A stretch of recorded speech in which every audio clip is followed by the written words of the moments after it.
to orange pill people, to get better at it, we're going to have to start telling stories.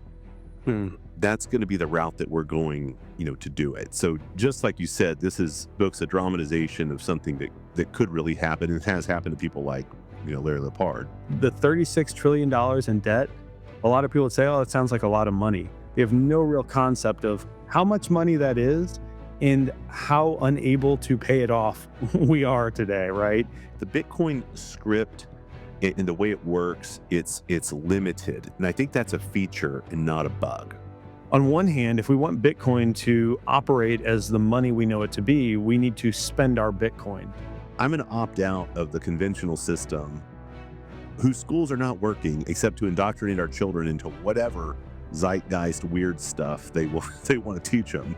We're going to instead teach them things that are true, good, and beautiful. So that's it.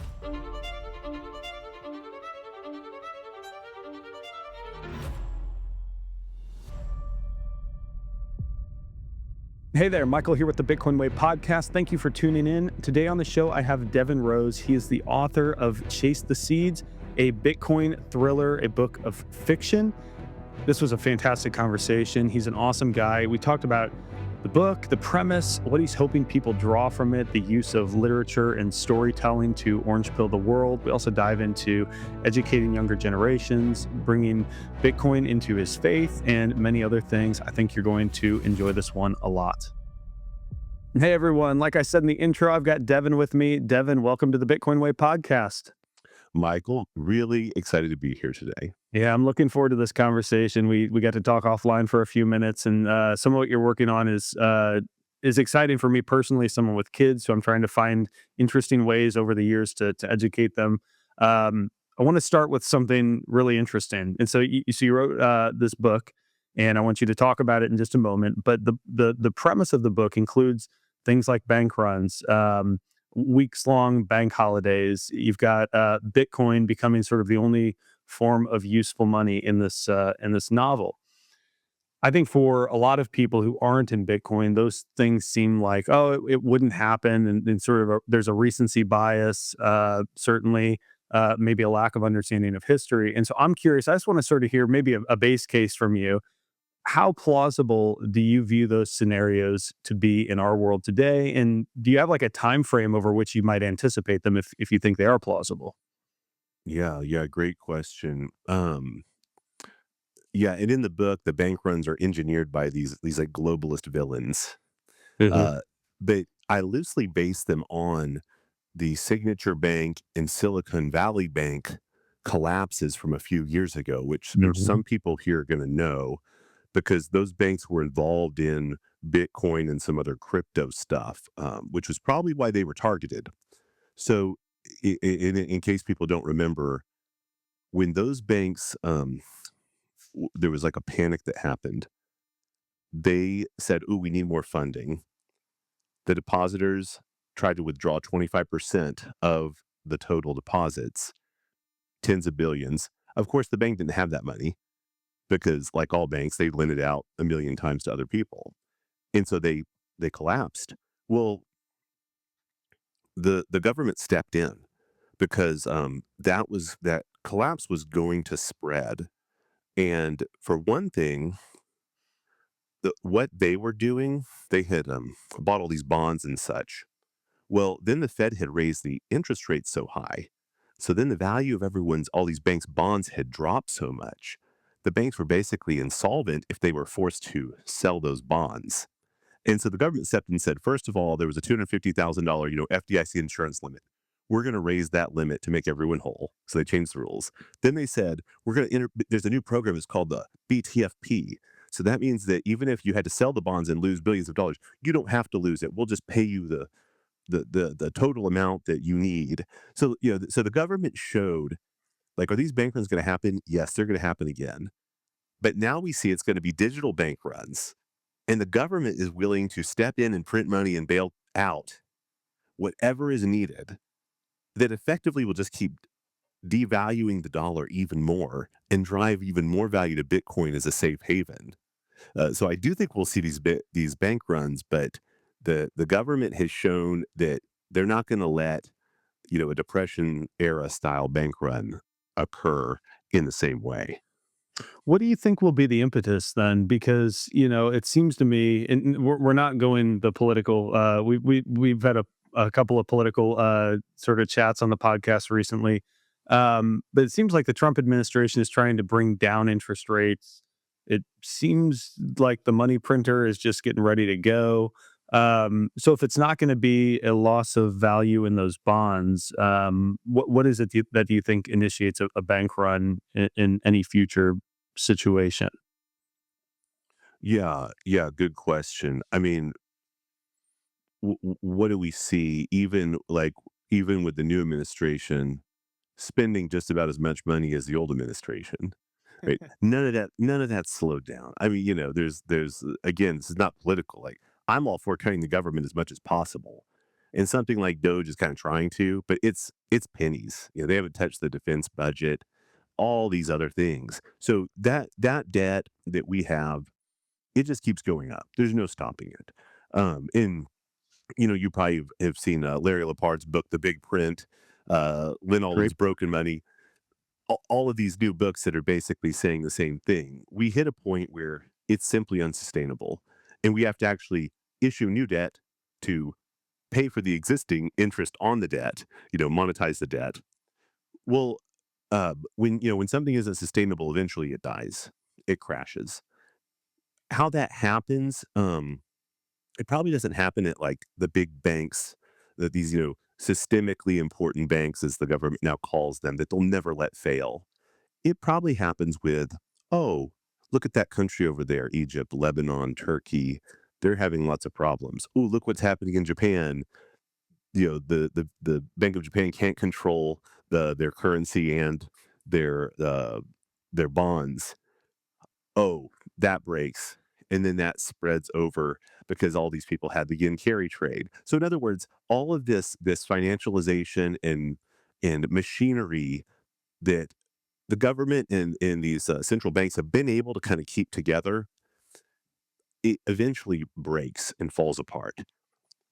They will print, they will devalue our money even more to a massive amount, more than COVID, more than anything. And what's going to be valuable? Well, things like Bitcoin. And I think gold too. Anything that's really scarce and is still going to have value. So that's kind of how I see it playing out over the next, 10 years. Yeah, I think people are going to learn the importance and significance of counterparty risk in the coming decade. When we begin to see, because I've always heard, like, early on in my, I haven't heard this as much lately, but early on in my Bitcoin journey, I remember listening to podcasts, and people would always say, I think Greg Foss and probably Larry Lepard, guys like that, would say, um, you know, the US will sort of be the last domino to fall, but it'll be this cascade that begins with, s- I mean, maybe even a large, relatively stable, compared to many economy like Japan, who could become problematic. Because we saw Lebanon in 2019, and no material impact on the world, but it's probably a more isolated, less global economy, coming out of Lebanon than a place like Japan, for example. So I'm curious, what made you decide to write a book in general, and a work of fiction specifically? Because my understanding is you worked mostly in technology for a long time. Do you also have do you have a writing background? Do you have a finance background? You seem to have a really good grasp of sort of the economics of the macro picture that in the world today. Yeah, thank you, Michael. Finance, I'm totally self-taught. I don't know anything beyond what, probably you've learned but of course COVID woke me up a lot. And 10 years ago I got into Bitcoin, and that also started me on the journey of, hey, wait a second. What's going on with our money? What is this Federal Reserve? And read The Creature from Jekyll Island and other books. There weren't as many books back then, 10 years ago, as there are now. Now we're getting Okay. this huge renaissance of books, which is exciting. Yeah, I'm a software developer and by trade for 20, 25 years. So the tech aspect of it was very interesting to me, of Bitcoin. And then also it took me down the altcoin rabbit hole, which I did not escape that. And it was only maybe 3 years ago that I realized, oh, Bitcoin is, the way. But I talk with people about Bitcoin as I'm sure many have, and eyes glaze over. People think it's a Ponzi scheme, you're a scammer, it's for drug people. That's been changing because it gets more mainstream. But I thought, what is it that moves people? Well, most people aren't going to read a nonfiction book about Bitcoin, but they might read a story. They might read a Mhm. thriller that's a page turner where it's not clobber you over the head with Bitcoin. It's, oh, look how organically Bitcoin becomes valuable in the book. And the main character in the book, whose name's Edmund, he's a 20 something year old computer programmer. Well, he doesn't care. He doesn't know anything about Bitcoin. It's his best friend who's going along with him in the scavenger hunt, who's the Bitcoin guy, and ends up kind of saving the day and letting them continue their quest when this bank run happens because he's got the Bitcoin.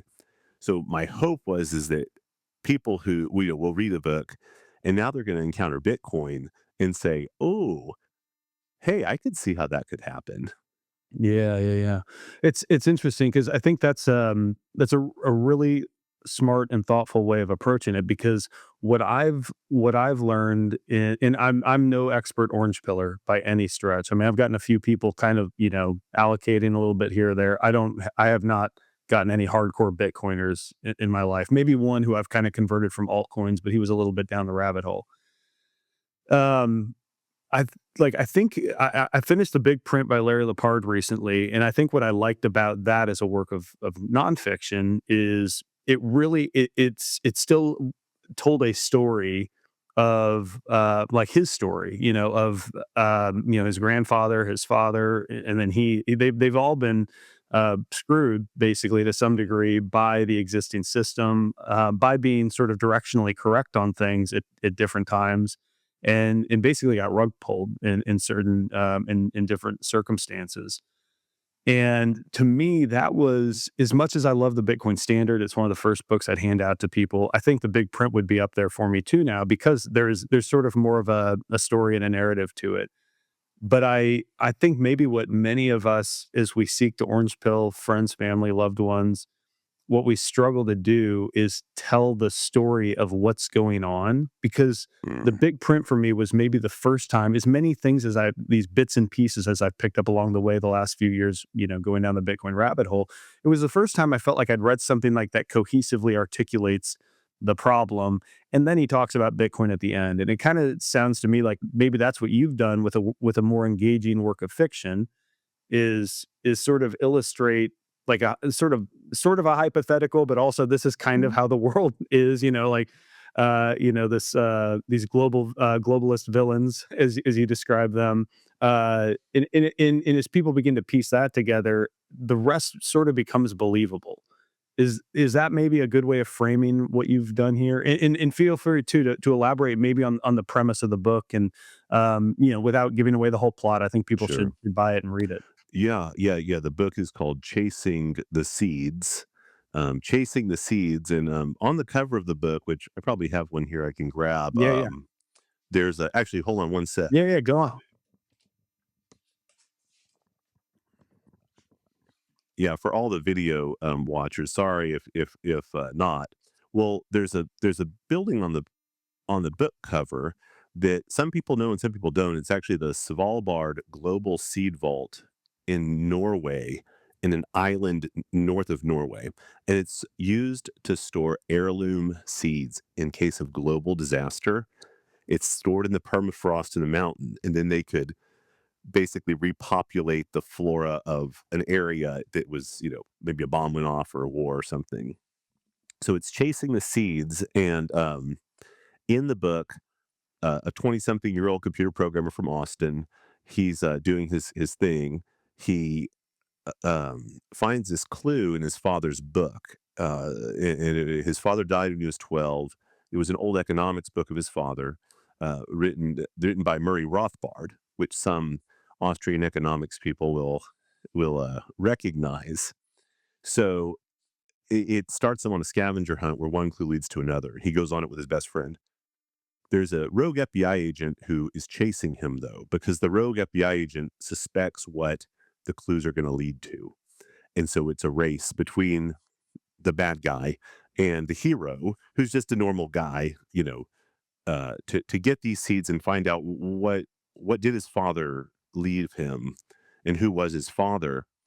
So yeah, like as you said, what it describes are I tried it. This is set in contemporary times. It's considered realistic fiction. So no one has superpowers. Um, it's not paranormal.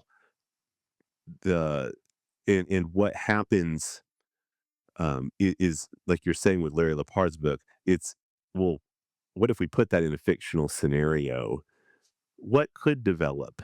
Are there these globalists in these people who want to usher in a central bank digital currency? Well, we know that there are those people.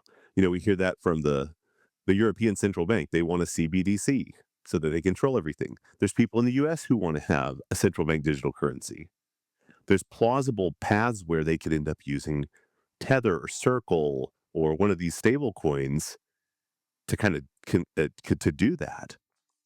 So in the book, it's incorporating these different ideas, um, similar to what Larry Lepard, which by the way, I got to meet him at the Bit Block Boom conference in Dallas a few weeks ago, which was very cool. And I actually got to give him a copy of my book. He had sold out of all of his books, so he was just handing out cards and signing. Um, at that conference too, briefly, Dante Cook, who used to be with Swan, now he's with Simply Bitcoin. Um, Mhm. he gave one of the talks and basically said to orange pill people to get better at it, we're going to have to start telling stories. Mm. That's going to be the route that we're going, to do it. So just like you said, this is books a dramatization of something that could really happen and has happened to people like Larry Lepard.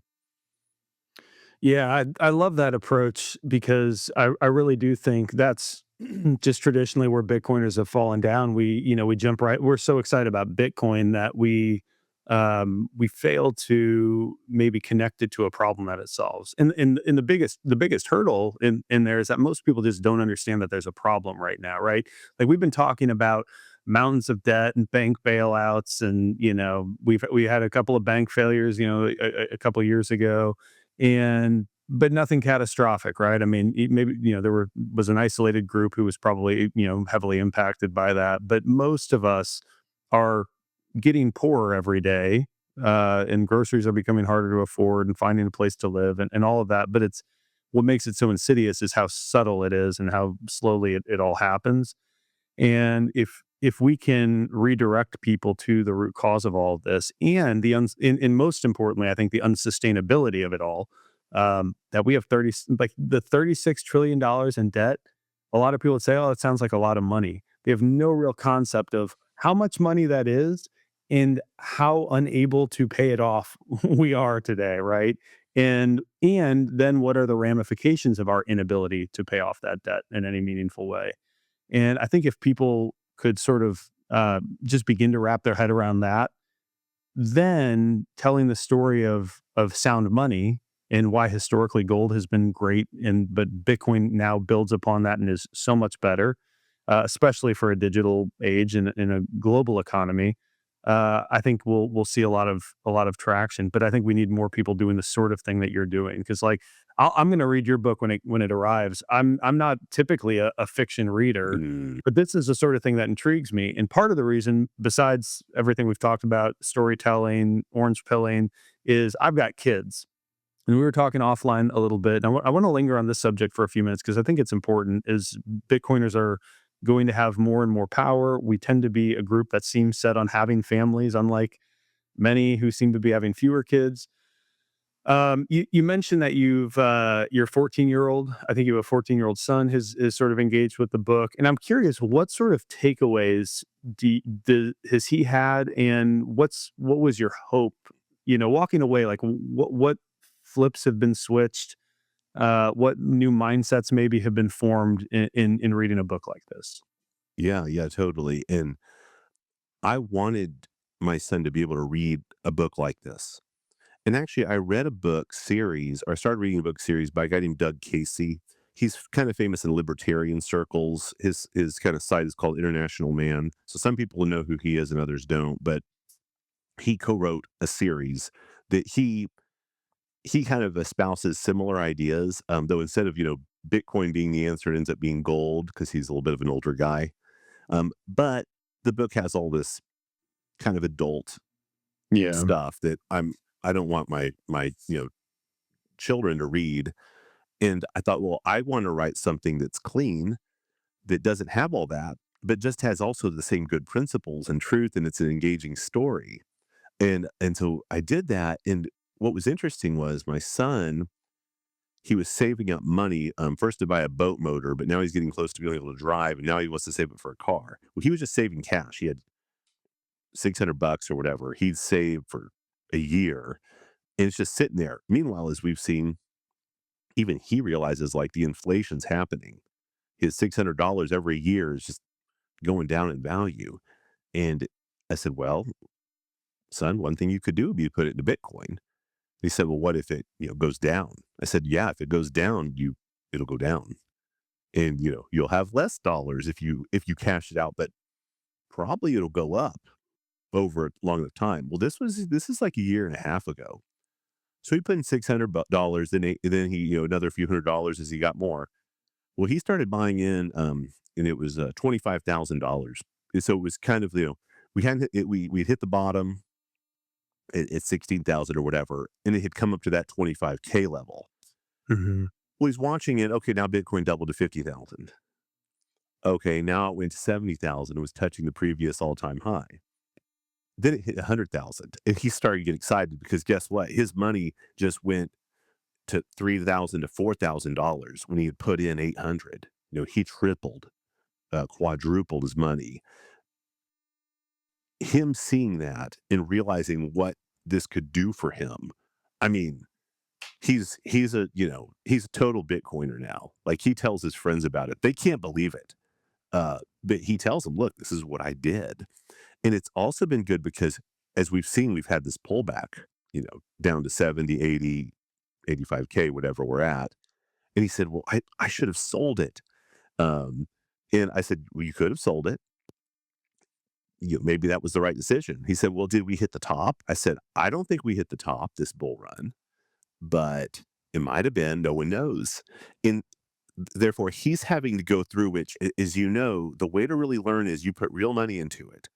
You watch it go up and down, and you feel the pain of it going down and have to be strong not to capitulate and sell at the low and then buy back when it's higher, which is the opposite, right, of what you should do.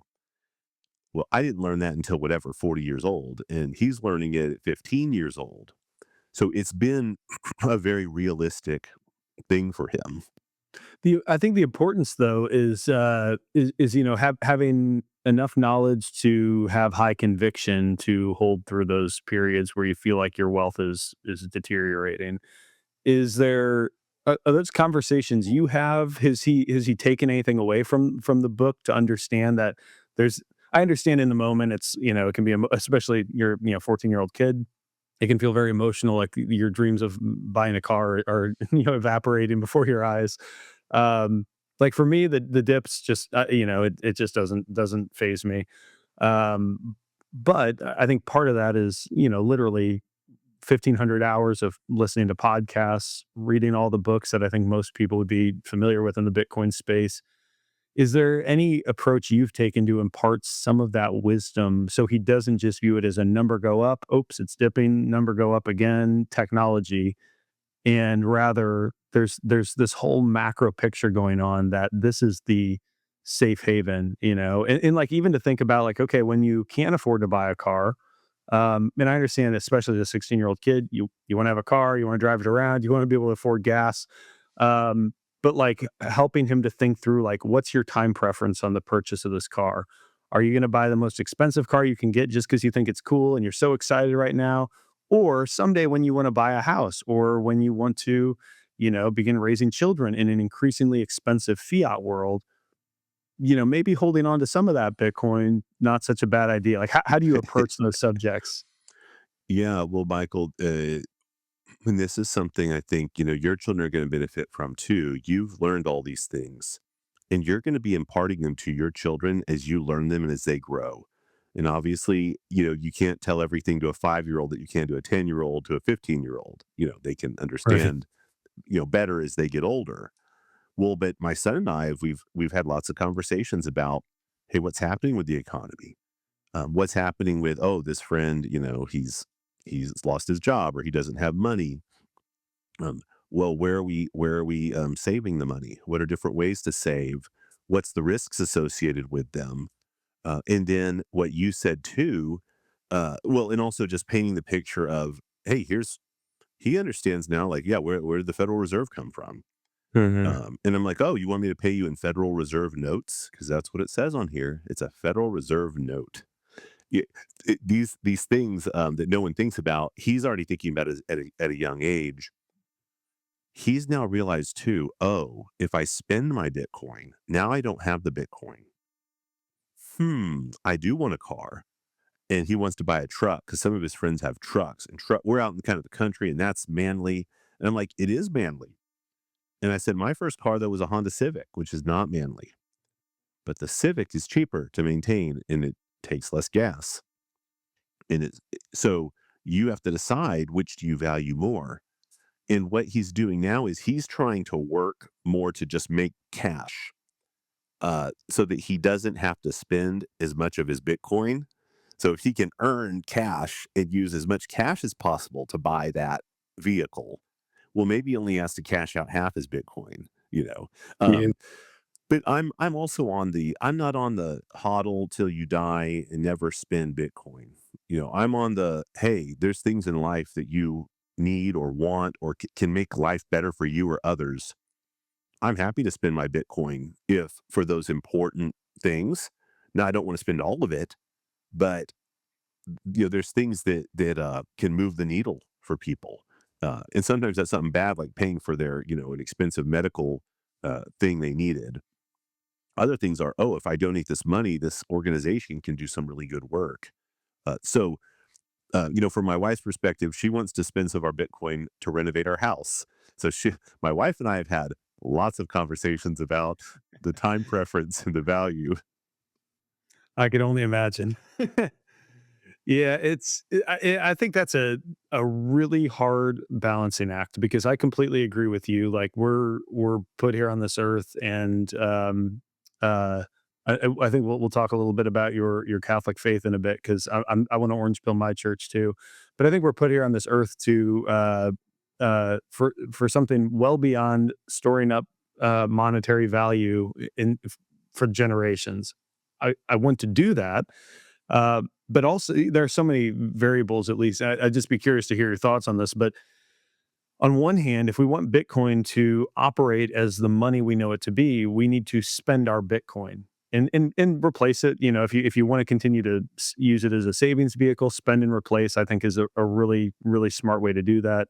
At the same time, there's going to come a day probably where many people say, okay, I do want to, build a home. I do want to put in a pool and like make memories with my kids, or I want, there's so many valuable things. What sort of the way I framed it with my wife is we're never going to I'll spend my Bitcoin at a conference or on coffee or if someone's accepting Bitcoin, I'll spend and replace today.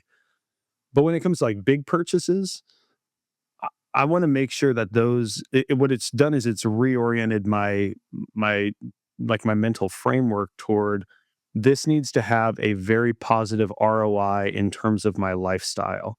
And a new truck and all the gadgets and toys and things that I'd love to have just don't fit the bill, right? My wife wants a swimming pool. That fits the bill. If we can have a swimming pool in the next few years and we can make memories out in the backyard with the kids, I think there comes a day where that makes sense. To the extent that I still have some dry powder and fiat to cover that, I'd rather spend that than my Bitcoin. That becomes increasingly hard as I reallocate more and more to Bitcoin. I earn in Hmm. Bitcoin now, but I'd just be curious, yeah, like how those conversations go, and maybe uh, to what extent have you been able to help your wife understand that? Has she gotten on board? If so, like what's the way you framed it for her? Yeah, these are great questions. And I'll share some things with you too. First, on the wife front, I've had Bitcoin for 10 years now. Only in the past year has my wife been on board with it. Mm. So before that, it was my thing. It was, she didn't care. It was silly. Why am I spending all this time on it? Um, what can it do for us? Now she gets it and she realizes, oh. and she both wants to save it, but she also wants to spend it because she has things that she wants, like a house renovation. You know, to you, there's trade-offs in life and there's compromises in life, right? And people are different. So, especially when you get married, you're marrying someone, and it's not that you get everything that you want all the time, and the other person gets nothing. That's not that's not love, right? There has to be a mutual gift going on. And so I said, yeah, we can sell some of the Bitcoin and do some things you want to do. We'll have to make sure that they're things that really do help, right? There really are true improvements. But with regard to the kind of the Bitcoin as let me put it this way. So this is a personal thing. So the book, my book, I dedicated to my daughter Josephine, and not to bring up something sad, but a little over a year ago, she died of leukemia when she was 11 years old. I was writing this book actually in the hospital, there in the hospital with her. We just in the hospital for months, of treatment before they realized it was terminal and they couldn't do anything. And she actually had saved, we had saved Bitcoin for her too, for her future. And, but there when she was dying, um, you know, having Bitcoin is not important, right? Right, Like, right, yeah. you know, what was important was spending time together, those memories that you've made. That was what was important. And of course, there's the old phrase, you can't take it with you. And that's true. And it helped me to put it in perspective. And, as Christians, it's like, yes, there's no sense in making Bitcoin an idol. Don't make money an idol, don't make Bitcoin an idol. It's a means. And I think that we haven't gotten to the something unpopular among Bitcoiners that we'll get to at the end. But one unpopular thing I would say with Bitcoiners is, and I'm not blaming them, some of them don't have faith in God. One. Two, they see Bitcoin and how good it is and how corrupt the world is. And they see it as this like shining thing that is legitimate. It's really good, right? But it's not God. Sure. And you can't replace God with sound money. It doesn't work. And so people might not like it when I say that, but I think even Bitcoiners who are not people of faith will realize, yeah, like at the end of the day, like you can't hold your Bitcoin and give it a hug. Yeah, yeah, yeah. The Bitcoin doesn't take care of you when you're old and feeble and need someone to feed you your Jello. So those are just some kind of I guess thoughts on it. Yeah, I couldn't agree more. I think there's a trap in Bitcoin. We often say Bitcoin fixes this. I think maybe sort of my macro view of what Bitcoin fixes is it fixes a lot of incentives, right? Like it doesn't um it fixes the incentives of politicians, of individuals, of in really important stuff. But even on a gold standard, there's been crime, there's been war. I think we can stop a lot of the forever wars, like just the total nonsensical wars. But I don't think that we just have, utopian peace and, a big love fest just because we're on a Bitcoin standard. I think there will always be evil. And it's easy to imagine that because so many things are downstream of broken money, that if you just cut that, off at the head, then, everything else just kind of follows and gets good. I think everything does get a lot better. Um, but I think it's a trap to imagine that the world is utopian because of that, right? I mean, there's so many variables that extend beyond money. And part of it's just, fallible humans, and part of it's there are still incentives that exist outside of money. uh, some people are going to pay the price for not taking personal responsibility, even when there's not, checks being sent to them by the government. Uh, so yeah, I'm hopeful Yes. for a much better world, but as often as I've probably said Bitcoin fixes this, I would caution people from assuming that Bitcoin fixes everything, because it simply doesn't. Right. And yeah, no, I'm with you. So we'll circle back actually to education and kids, because I want to. We talked offline a little bit about the classical education. Um, What was it though? You said you got into Bitcoin a decade ago. You sort of went down the altcoin path for a while. What led you down the altcoin path, and then what brought you back to sort of Bitcoin maximalism? Yeah, I have a good friend who turns out to be a big guy in the Ethereum world. And I think in 2015, Ethereum was preparing for their ICO, and he was so jazzed about Ethereum. And he had Bitcoin, and he wanted me to buy Ethereum. And I looked at it and was like, well, I invested in stocks and stuff, and it's like back then it was like someone telling me to buy AMD when I didn't even own Intel, or telling me to buy Pepsi stock when I don't own Coca-Cola. Like, no, you buy the number one. Right? You always want to hold the number one. The number two might flip it eventually, which we've seen. AMD has done a lot better over the past whatever 10 years. And so I bought Bitcoin instead of Ethereum, and I started learning about it. Well, but as he's talking to me about Ethereum, and I'm a computer programmer, he's like, Bitcoin, you can't program it like you can Ethereum. Ethereum's the world computer, and it has a Turing complete programming, language VM. And I was like, cool, yeah, that makes sense. And so I of course, bought some Ethereum. This is in the early days, right? This is 2015, 2016. So it was leading up to the 2017 bull run, but that hadn't really happened yet. Well, then it was like, oh, look at this. There's this XRP. All I have to do is go on this Slovenian exchange called Bitstamp somehow. And then I can buy XRP, which is going to be the new way that banks transfer. It, there wasn't all the information there is now that exposes all this stuff, that exposes the pre-mine and exposes all the shenanigans that have gone on. And it was very much like, oh yeah, this is going to revolutionize everything, all these things. Well, so I went down then the altcoin rabbit hole and had, in the 2017 bull run, had Bitcoin, 30 different altcoins. And then that's two when we had the block size wars, and then Bitcoin Cash and Bitcoin Gold and all these other nonsense ones. And even with Bitcoin Cash, I was like, hmm. And after a while, I sold all of it and just bought back Bitcoin, which is what a lot of people did. So it took me about 4 years, probably 2021 or something, before I realized, wait a sec. Ethereum has a pre-mine, it has a founder, it has a centralized, organization that in person that kind of drives the stuff. Oh, now they've switched from proof of work to proof of stake. Hmm, that changes the fundamental nature of it. And then on the consensus page, which is that's by Lubin, who's one of the main um, founders with Vitalik of Ethereum, they were talking about how, hey, Ethereum can be used to implement a central bank digital currency. Now, my head was exploding. It's like, why are the Ethereum people promoting a central bank digital currency? That's crazy. And so I dumped the altcoins and dumped almost all my Ethereum. I've got one. I even bought an NFT. I have one NFT, and I'm keeping some Ethereum around because you have to have Ethereum to sell. And I'm hoping Yeah. this NFT somehow goes up in value and I can sell it, which, as you know, is probably a fool's dream. But Yeah. that was what happened.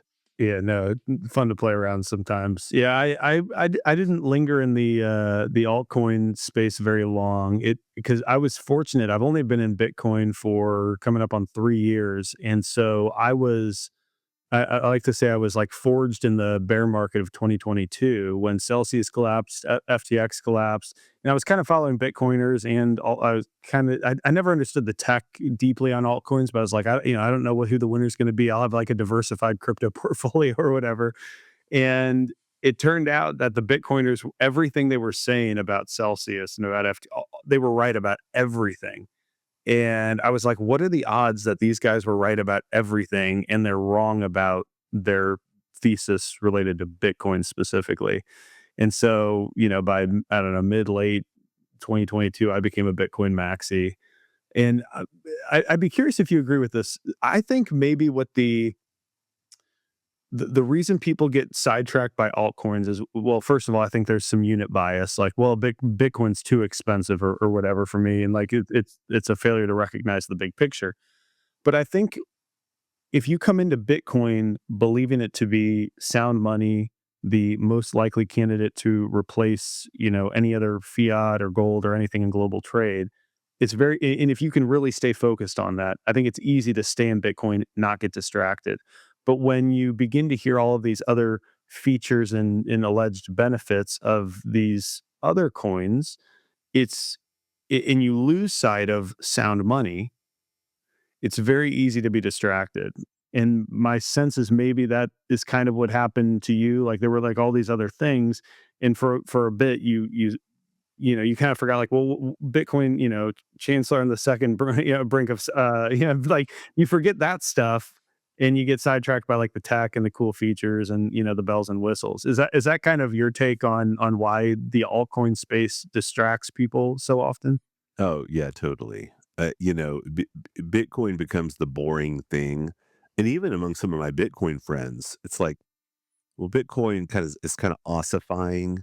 There's no innovation happening. The world's moving fast. Surely we're going to have something cooler, better. Store value is not enough. It needs to be a medium of exchange. And even after I explained to him, I said, well, I've learned that something starts off as a collectible, then store of value, then medium of exchange, then unit of account.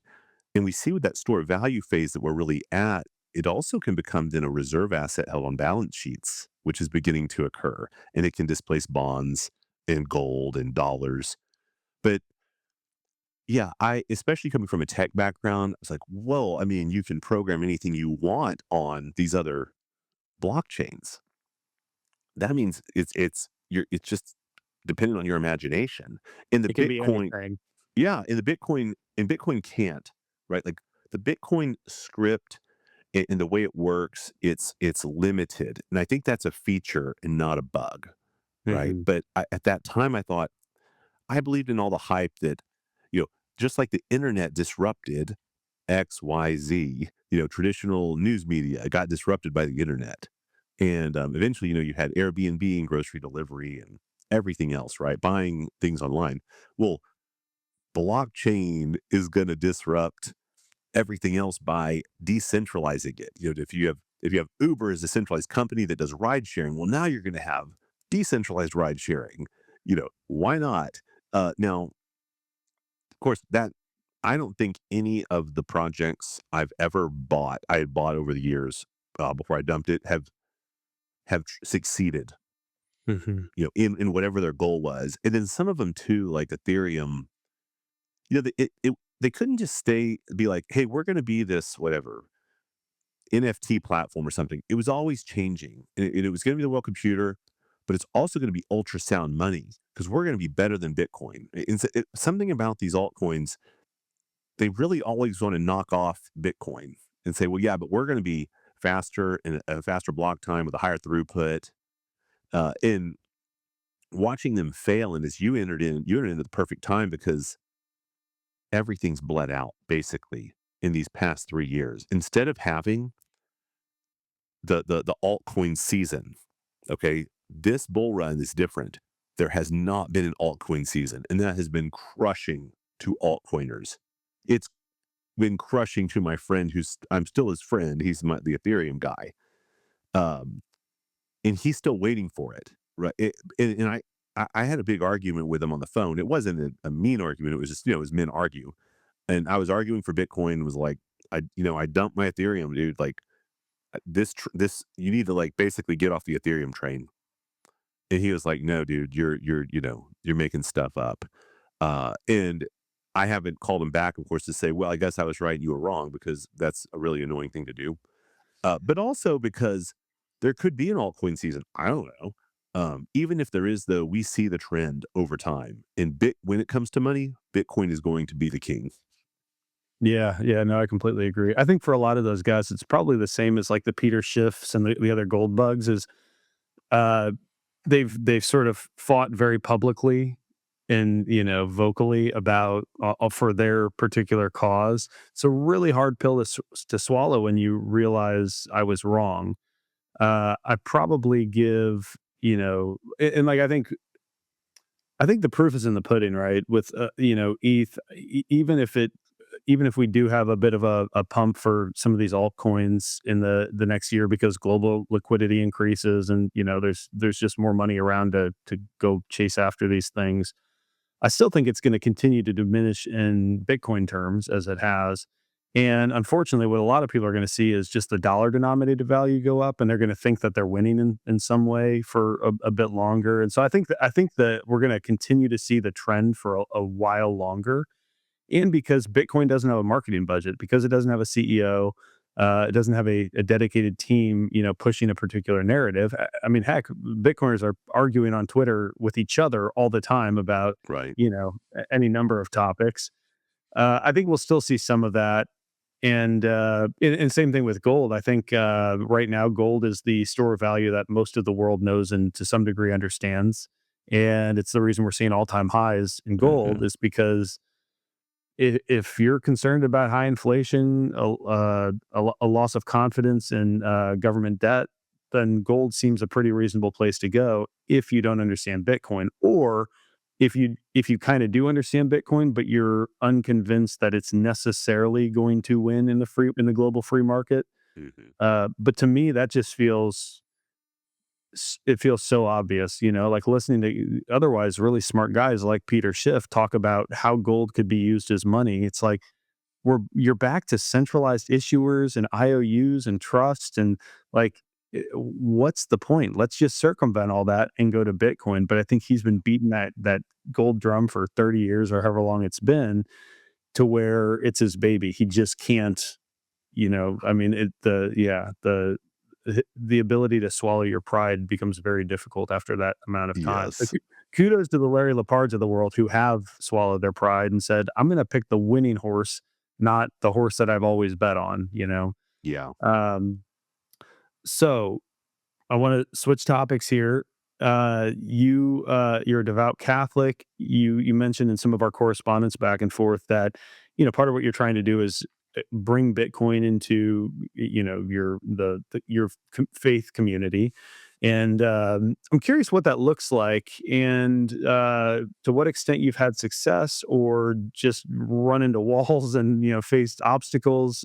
How has that process been, and what sort of approach are you taking? Yeah. Yeah. Good question. I would not say I've had tremendous success.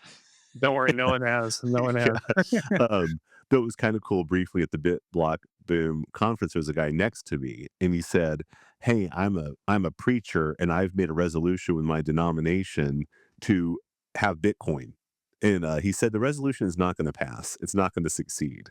And so I talked with him later, and actually I think it was like a Baptist church in a town I used to live in Texas. But I was like, oh, that's cool. He's trying to do this too. Um, to me, this is a no-brainer because, with regard to Bitcoin, because it's sound money. Right now, we have unsound money, and the government steals from us through it, which is totally wrong. Right? It's completely immoral and unethical. So it's a no-brainer. We should be able to support Bitcoin.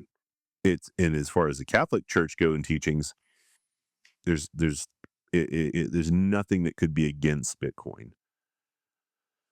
That said, oftentimes the leadership of the Catholic Church does not move quickly, and they don't often talk about kind of non-faith secular topics. So they're not weighing in on economics or whatever, right? So you don't hear like the Pope's never said, "Hey, you should buy Bitcoin." Uh, and most of these prelates too, they're like boomer age, which is you point out like boomers succeeded without Bitcoin, right? Mhm. And so why hey they've made it in life and they're going on their cruises and everything else, and they didn't need Bitcoin. So why should they even be interested or talk about it? Which is remarkable. Then when one of them does figure it out, you're like, "Ooh, that's cool." I've written some articles, I've done some videos, and amongst my Catholic circle locally, many of the people have orange pilled and bought Bitcoin. So it's been much more, and where I am, it's a little bit more of like a preparation-minded community, a little bit more of a self-sufficiency, let's help each other out. Hey, things might get bad, not in some zombie apocalypse kind of way, but just, wow, everything's more expensive. We can't afford anything. So that's been successful. A friend of mine named Eric Sammons is actually writing a book that a Catholic publisher is publishing that's the Catholic case for Bitcoin. It's going to come out this summer. And so there's progress being made in that direction. I think this is going to be a very long battle, if Yeah. you will. And probably Protestant communities, they're smaller and more fragmented, but they're going to probably be more successful in here and there being able to, convince small groups to get in on this. What do you think? Yeah, I think in the like I go to a Baptist church. I wouldn't consider myself necessarily Baptist, but we seem to have found a good fit. With I think in terms of the teaching and sort of the approach to our faith, it aligns. I think my sense is with the Catholic Church, it seems more probably a more of an uphill battle simply because it's more centralized, right? Like each you kind of look up to the next stage of leadership, above you, and I don't know for sure exactly the hierarchy, but ultimately it kind of boils up to the Pope, and with the sort of these disparate Protestant denominations, they tend to be much smaller, and so it might be more accessible. And I think for someone like my church, and one of my goals is this year is to orange pill my church and get them to buy some Bitcoin. It's a decision that they can make on their own, right, independently as a standalone church. I don't know how that would work with like a parish, but Hmm. I still think it's an uphill battle, and I think it's really an uphill battle for the same reason that it's an uphill battle to orange pill your friend, and it's sort of a function of recency bias, a lack of attention. Like they're trying to stay afloat, make sure they're covering their expenses today. How much do we really have to set aside and allocate to this thing anyway? But I think there's also, I don't know if this is your experience. I'd be curious. I think there are relatively few people in general, and certainly within sort of the Christian community, who are innovative enough and forward thinking to pause and say, what are the implications of me looking into Bitcoin or not looking into Bitcoin 10 years from now? And, uh, I see that the same thing with my friends. Like, my best friend in the entire world, I bought some Bitcoin for him that he doesn't even know about. But he's like told me, he's like, oh yeah, I really need to look into that. Maybe buy some. And it's like, that was, 2 years ago. He's been telling me, that since. And he has a baby now. He's busy with that. He's got a busy job. He's just trying to stay afloat. They moved into a new house, so he's trying to keep ahead of some of the expenses that have gone into like setting up a nursery. And it's like his mind is in so many places. Understandably so. I get it. But what I notice is just this high time preference behavior because you're busy with all these other things, just trying to stay afloat. You haven't lowered your time preference to address, is what I'm doing even going to be a successful strategy 10, 20, 30 years from now? I think the answer for many people, unfortunately, is no. I think that's the same sort of thing with the church, is like they think as long as we can continue to have positive cash flow each month, maybe set a little bit aside here and there, and we'll put it into a money market fund or buy some bonds, or maybe they invest in stocks. I have no visibility into our church treasury at the moment. Hmm. They think that's sufficient. So Yeah. I really don't think it's a whole lot different than maybe my experience and struggle with individuals. I guess is what Hmm. I'm saying. Would you agree, or is there anything that maybe you feel it makes it uniquely challenging for an institution? I bet you've seen this, and I think this cuts across probably Protestant and Catholic, and that's Christians can tend also to super spiritualize things, Mm. right? And it's like, well, why are you caring about money so much? You know, Yeah, yeah, yeah. doesn't it say money's the root of all evil? And you're like, well, no, it says the love of money is the root of all evil. It's like, oh, Yeah. well, whatever. Yeah. And so it's kind of like, oh, you're right. You're putting this thing like it's so important. I don't. I just live my life and work and make my money and just, live. I don't try to like hoard all this money. And, so it could kind of become that type of thing. I think one way I'm thinking about sort of framing it is the secular, and not to make it overtly political, but like the secular far left has captured media, they've captured entertainment, they've captured government to a large extent. They've captured so many of these core institutions, and to a large extent, they've even captured the global church with a capital C. And that's why we're having fights over things that historically have been more or less decided amongst the church, what scripture says about, a particular topic. And sort of my pitch, or the pitch that I'm maybe anticipating using, is if you want to continue in this paradigm where the secular left in particular has just completely occupied all of these institutions, and keep doing what you're doing. It's not working to gain you any ground. If you want to project yourself 20 years into the future and say, what does the world look like? You have a chance right now to purchase what I believe will be the money that everyone uses for all global trade at some point in the next, call it 20 years. And that's not a formal prediction. That's just sort of a timeline I sort of think on. And suddenly then you kind of have to pause. If someone presents that as a potential situation or base case, you can either just be completely negligent and say, I don't care, willfully ignorant, or you can say, if there's something to what you're saying, then we have a moral obligation to at least visit this as a topic, at least read a book, at least understand, why are you as a Christ follower so excited about this thing, and spending time that you don't have to spend to try convincing us to consider this. And maybe that's a way of framing it. Yeah. I don't care about MicroStrategy. Like I'm buying Bitcoin. I'm not buying MicroStrategy. Yeah. Kudos Very to well Taylor for said. figuring this stuff out, but I don't care if they own Bitcoin. That gives me and those who philosophically align with me no additional influence in the world. Hmm. None. I think orange pilling my church, orange pilling local businesses, that I care about, Yes. that has a material impact on certainly my local world, but I think over time on the global world.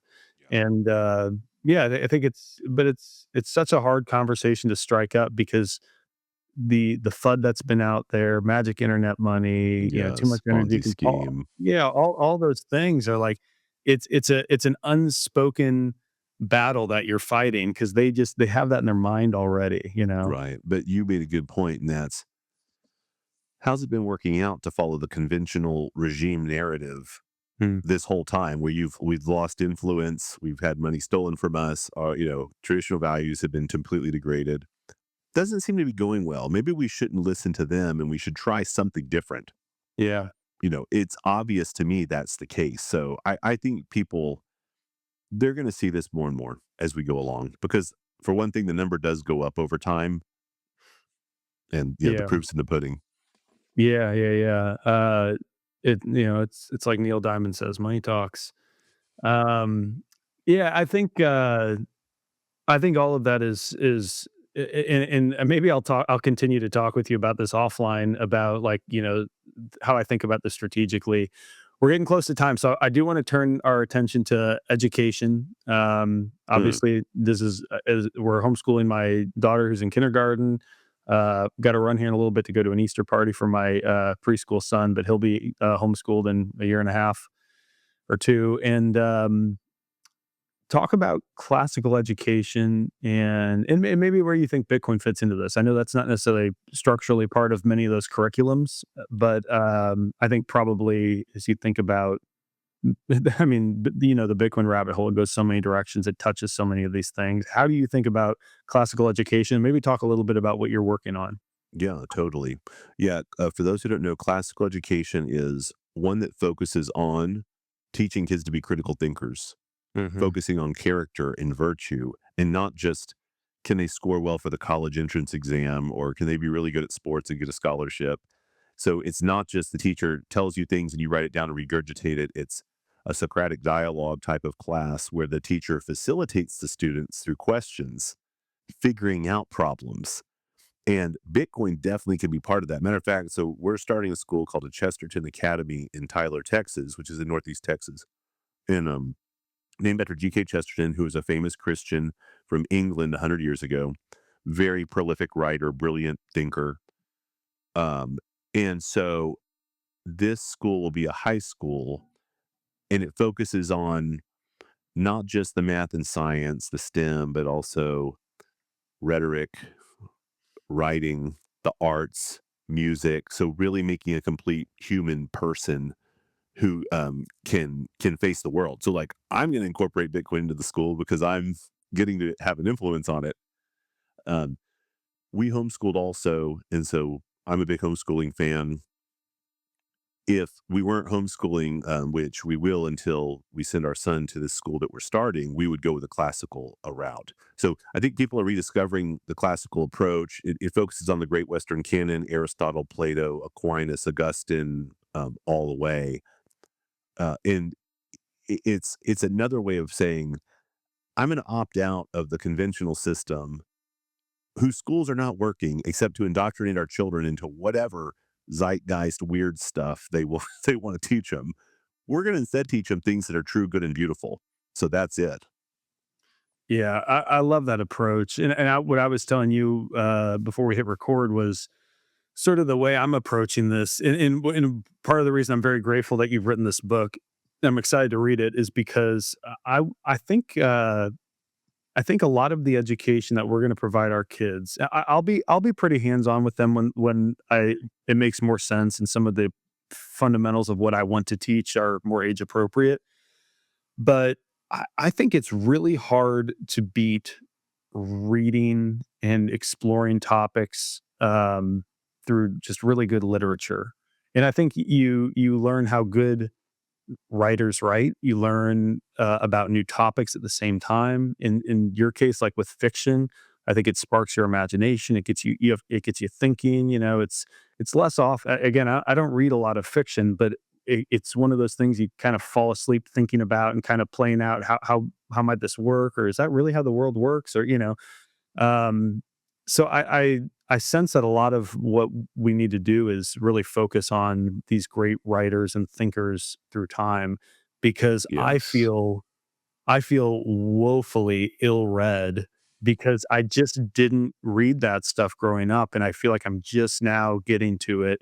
And I'm because of my job, I'm kind of starting with great Rothbard, for example, Mm, great writers, but there's so much stuff that I haven't read that I'm like, I have like 20 years to catch up on, and if I can have my kids finish, their sort of formal education with us, not feeling like they've missed the boat on, 100 pieces of classical literature, yes. that to me would be a huge win. I think they'd be Yeah. better thinkers, they'd be better orators, they'd be better readers, because of it. So I love this Yeah. approach, and I think it's really cool what you're doing. And where in Texas is it? Just in case anyone's Yeah. This is in Northeast Texas, 2 hours east of Dallas. So it's kind of okay. like Piney Woods.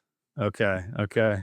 I love it. Well, I wouldn't be surprised. I feel like more people are waking up to this stuff. I wouldn't be surprised if you've got some people from the suburbs who will make a long haul out to be a part of this, because I think a lot of people are disillusioned by our current educational system. Yeah. Right on. Alrighty, let's wrap this up. I got one more question for you. Hopefully, you've thought a little bit about it. What is an unpopular opinion that you hold, and you get bonus points if you offend some Bitcoiners with it? Yeah. Okay. I'll give two. The first one I'll give very quick, and that's I do still think gold will have a place for a number of years, and will move up as we've seen. It just won't move up as fast as Bitcoin, but it also Mhm. doesn't move down as fast as Bitcoin. So it can kind of be used as a stabilizer of sorts. Um, so that's one thing, and then the second one maybe is more controversial too. While I think Bitcoin is the only sound money that we're going to have, I think that we could figure out a non-monetary uses of proof of work blockchain. Mm. And as an example, Satoshi references Adam Back's hash cash system in the white paper. This was what he put forward to use to stop email spam, because people have to Mhm. do kind of a proof of work. And that didn't catch on for various reasons. And ultimately, like email centralized, where just a few giants like Google and Microsoft and whoever control like the whole email system. So like they're able to like keep email spam down okay, but Hmm. we could have had a decentralized system with a proof of work that could have worked, and Yeah. people had to spend real energy to do it. So the none of those things would have to become money like Bitcoin. It'd just be something useful, and is a thought experiment. This guy Jason Lowry has this book called Soft War, where he gestures towards some of these things in a military defensive type of context.